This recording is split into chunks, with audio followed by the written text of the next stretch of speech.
Jane, how are we going? Do we have some questions in the chat? Not at the moment. I'd like to just maybe thank the panelists in terms of, there was lots of great things taken away. So, from Kathy coming from a technical background and her experience, like you can see with her knowledge, she's a certification professionalist. So definitely, there's some key nuggets of information being taken away there, being able to have her time again, looking at, the Security Plus course and becoming a bit of a tasting platter for, understanding what your interests are, and then delving into, honing your skills into a specific technical skill set. I think that was really great.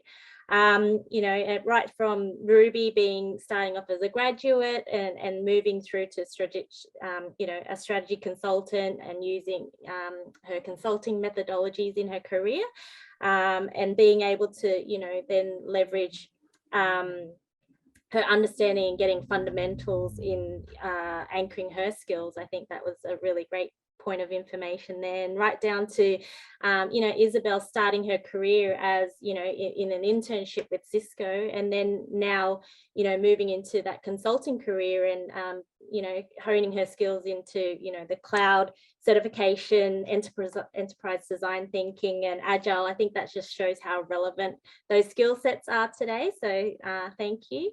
So I guess opening the floor for questions. I see Anita's got a question for the panelists. If you would like to take yourself off mute. Yeah. Thank you, Jane, and thank you for summarising that so beautiful. It's very impressive. It's extraordinary, actually, Ruby and Kathy, the vast experience that you've actually had. My question is actually for all of you. Perhaps you could have a bit of a think, but I will start with Ruby around your journey so far, Ruby.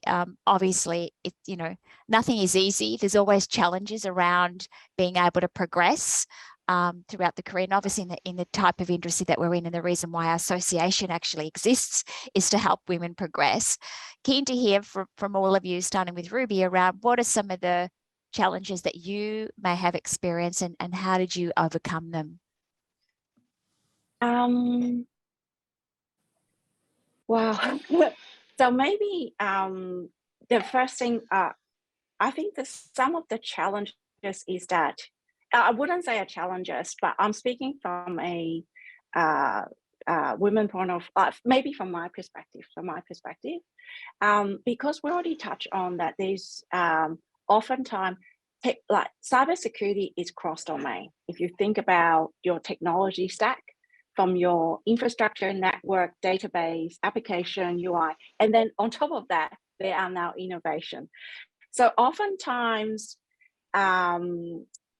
we will feel that, maybe as myself, I always feel that there's so much for me to learn. There's never enough. There is so much unknown for me to catch up or to learn from.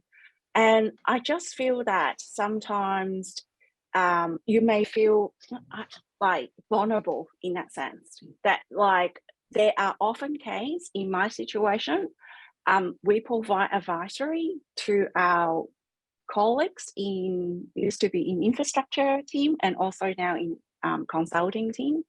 There are technology, I recall I work on a blockchain project. I have no understanding of blockchain technology. I know my security, but I don't know the technology. And I think that it is okay to say that, hey, I don't understand. And I have, to be honest, I've worked on some really interesting solutioning that I never thought of. And our IBM consulting colleague have a lot of interesting engagement. And I think that don't be intimidated by that. You don't know all the technology stack, but yeah, so that's something I want to share. Like, it just what come up. That's wonderful. Yeah. Thank you so much, Ruby. I really appreciate you being so open, and also just mentioning the fact around don't be intimidated. Appreciate that. Isabel, keen to hear from you around so far, what have you encountered with regards to any roadblocks or challenges, and how you overcome them? I think I'm very similar to Ruby in the sense that it is sometimes very overwhelming, the amount of things that you can learn in cybersecurity, and it can be quite intimidating. I would say I don't like programming too much either. So when I was at uni and I was, struggling with those subjects, I just thought, I don't know if I can do this. I don't know if I could be in IT. But I managed to push through, and I realized that there's so much in the field of cybersecurity and IT in general that you don't need to be an expert coder or anything like that. There's just so much there that you can specialize in so many different areas. So I would say, yeah, that I have that same thing as for Ruby. I was definitely very overwhelmed and intimidated at first, but I think I'm slowly starting to get more comfortable. Thank you, Isabel. And Kathy? I feel like I'm going to be like the negative Nancy. So I've worked at a lot of different workplaces. So I guess from a panel perspective, I feel like the job hopper, because I've worked at multiple big fours. I've worked for Telstra, I've worked for ANZ, I've worked for NAB, I ran my own business. So there's a lot of stuff that I've done. So I faced a lot of the things that I guess we don't talk about much in the industry. So I've been bullied, I've been sexually harassed, I've been passed over for a promotion because I was a single parent with children. I have a disability, so I also had that to, contend with. So I've got a physical disability. So, but all the way through, I knew that I'm doing what I want to be doing. I love security. I know I'm good at it, which is not often. I'm not one of those, trumpet blowers, but I have a natural aptitude for this, and I'm not going to let some misogynist push me out of what I think I'm destined to do. So, and it's easy to say from my perspective here, because I actually really like working at IBM, and I've been at IBM for 10 months, and that's what drew me here. Was my previous experience as a contractor for IBM was so great that I wanted to be here permanently, and they were so great to me through some pretty terrible times. So my dad passed away when I was a contractor, and the second time I was a contractor, I fractured my ankle, needed reconstructive surgery, and the team was just awesome to me. So not every workplace you'll be at will be fantastic, and don't stay. I'm an overstayer. So some of the advice I'm about to give is, I'm not saying, uproot yourself and move at the first sign of trouble, but there are some things you just shouldn't stay through. The bullying, the harassment, when no matter what you do, there is a serious ceiling. Seek your, shine bright at another workplace. These people don't deserve to have you. And that's what happened to me early in the career.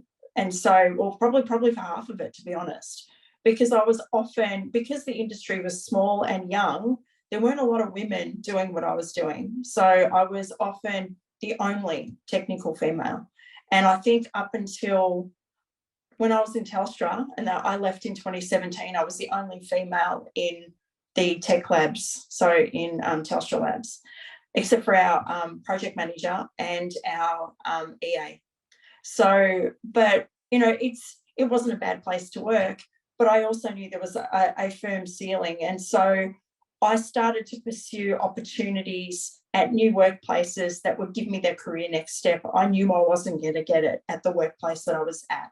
So some of it is, be an advocate for yourself, no matter how hard it is. And I am very good at just eating crap for a long period of time. So it wasn't, hey, I had a bad day, I'm going to leave. I had a bad 18 months, a bad 2 years. I mentally had, can I eat crap for 3 years and then go to the next job, right? Have I exhausted everything I can do? And don't be me, leave earlier than that, but don't leave at the first sign of trouble. But it's trying to find that balance and we all know this, we've got that gut feel, and the industry has come a long way in that. I will say it's not as bad as what I experienced at the beginning, or even in the middle of, in the 2000s, like the early 2000s, but it can improve. We still don't have a lot of women in leadership. It was funny, we were at ACER in Canberra, and Ruby and I got to meet our old female Prime Minister. And in the conversation when she did her keynote, the thing that was standout to us is only 17% of women in cybersecurity, and 1% of that is leadership. So why? What are we doing?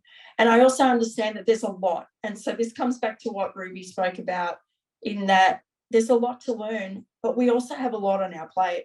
So often women are the primary caregivers. So I was a single parent for a long time.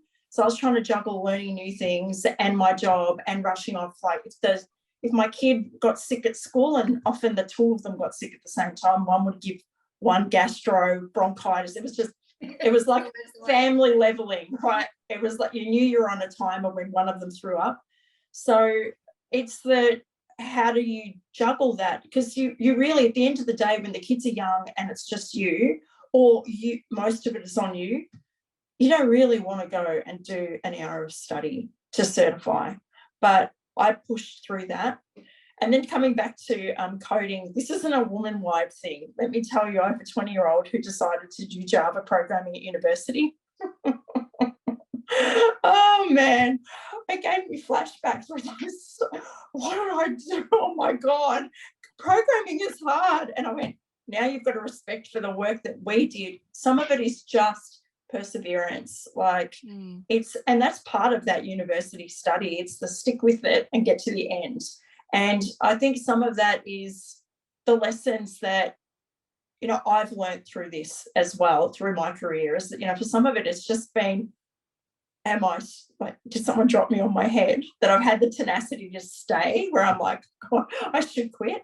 But I won't lie, I've done maybe I'll start a cupcake business. I like to bake.